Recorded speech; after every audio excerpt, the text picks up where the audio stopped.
What is up, guys? It's Insane Beagle and welcome back to a new video. I've been playing Valorant recently and I've been having a blast. I hope any of you that are playing the beta are also having a blast, and if you don't have access, I hope you're at least enjoying the content. That said, I just had a quick video for you guys today of something I discovered while messing around today in a custom game. This tip is for playing Jett, so if you don't know, with Jett, when you're in the air, if you hold your jump button, you'll actually kind of float down and not fall directly to the ground. That's an important part.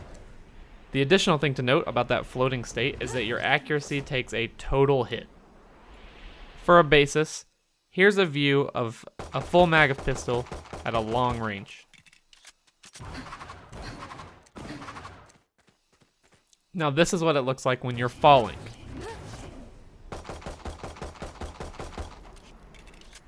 As you can see, there's a major difference in falling and standing still. As you could expect, it's movement. But the tip comes from using your alternate fire on the pistol. Just again to have another basis, here's what the alt fire looks like on the pistol from that same range, standing still.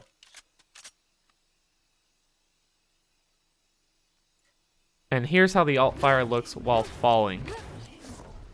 You can clearly see that there's a huge difference in using the alt fire while falling versus using the single fire while falling.